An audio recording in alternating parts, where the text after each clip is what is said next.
شروع کرتا ہوں اللہ کے نام سے جو بڑا مہربان اور نہایت رحم کرنے والا ہے۔ حضرت ابو ہریرہ رضی اللہ تعالیٰ عنہ بیان کرتے ہیں، رسول اللہ صلی اللہ علیہ وسلم نے فرمایا، ہر نبی کی اپنی امت کے بارے میں ایک دعا قبول ہوتی ہے، پر ہر نبی نے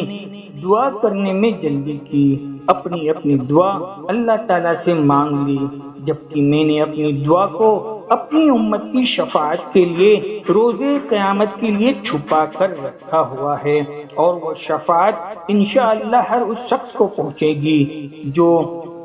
اس حال میں فوت ہوا ہو کہ وہ اللہ کے ساتھ کسی کو شریک نہ ٹھہراتا ہو۔ حضرت ابو ہریرہ رضی اللہ تعالیٰ عنہ بیان کرتے ہیں کہ رسول اللہ صلی اللہ علیہ وسلم نے فرمایا کہ جب تم میں سے کوئی دعا کرے تو یوں نہ کہے کہ اللہ اگر تو چاہے تو مجھے بخش دے، اگر تو چاہے تو مجھ پر رحم فرما،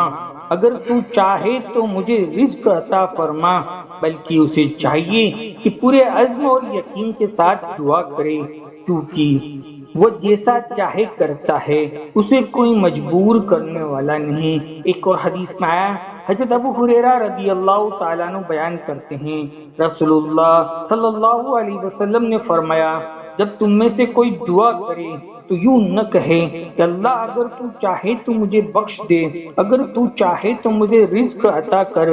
بلکہ اسے پختہ عزم کے ساتھ اور بڑی وسعت کے ساتھ دعا کرنی چاہیے، کیونکہ کسی بھی چیز کا عطا کرنا اللہ کے لیے کوئی مشکل نہیں ہے۔ حضرت ابو ہریرہ رضی اللہ تعالیٰ عنہ بیان کرتے ہیں کہ رسول اللہ صلی اللہ علیہ وسلم نے فرمایا کہ بندہ جب تک کسی گناہ یا قطع رحمی کے بارے میں دعا نہ کرے تو اس کی دعائیں قبول ہوتی ہے، بشرطے کہ وہ جلد بازی نہ کرے۔ عرض کیا گیا کہ اللہ کے رسول صلی اللہ علیہ وسلم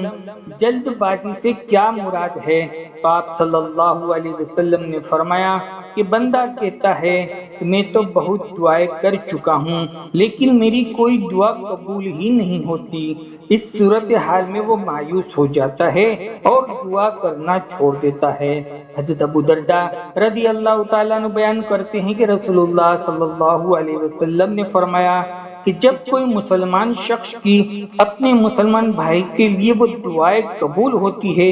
جو اس کی غیر موجودگی میں کی جاتی ہو، اور دعا کرنے والے کے پاس ایک فرشتہ مامور ہوتا ہے، جب وہ اپنے بھائی کے لیے دعائیں خیر کرتا ہے تو وہ مامور فرشتہ ان کی دعاؤں پر آمین کہتا ہے اور کہتا ہے کہ اس کی مثل تمہارے لیے بھی ہو، یعنی تمہیں بھی وہی ملے جو دوسروں کے لیے تم نے دعائیں کی تھی۔ حضرت جابر رضی اللہ تعالیٰ عنہ بیان کرتے ہیں کہ رسول اللہ صلی اللہ علیہ وسلم نے فرمایا کہ اپنی اولاد اور اپنے والد کے لیے بد دعا نہ کرو، کہیں ایسا نہ ہو کہ تم ایسی کسی گھڑی میں اللہ سے دعا کر بیٹھو جس میں دعائیں قبول ہو جاتی ہو۔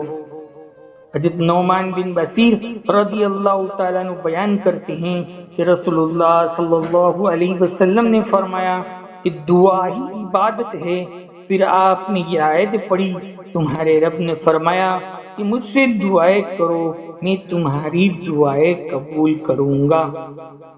حضرت ابو ہریرہ رضی اللہ تعالیٰ عنہ بیان کرتے ہیں کہ رسول اللہ صلی اللہ علیہ وسلم نے فرمایا کہ 3 آدمیوں کی دعائیں ضرور قبول ہوتی ہے، روزے دار جب افطار کے وقت دعائیں کرتا ہے، اور دوسرا عادل بادشاہ کی دعائیں قبول ہوتی ہے، اور دعائیں مظلوم، جب کوئی مظلوم دعا کرتا ہے تو اللہ اس دعا کو بادلوں کے اوپر اٹھا لیتا ہے اور اس کے لیے آسمان کے دروازے کھول دیے جاتے ہیں، اور رب فرماتا ہے کہ میری عزت کی قسم میں ضرور تمہاری مدد کروں گا، چاہے کچھ دیر سے ہو۔ اللہ تعالیٰ شانو ہمیں ان کہیں سنی باتوں کے اوپر عمل کرنے کی توفیق عطا فرمائے اور دوسروں تک پہنچانے کی توفیق عطا فرمائے، آمین یا رب العالمین۔ جزاک اللہ خیر۔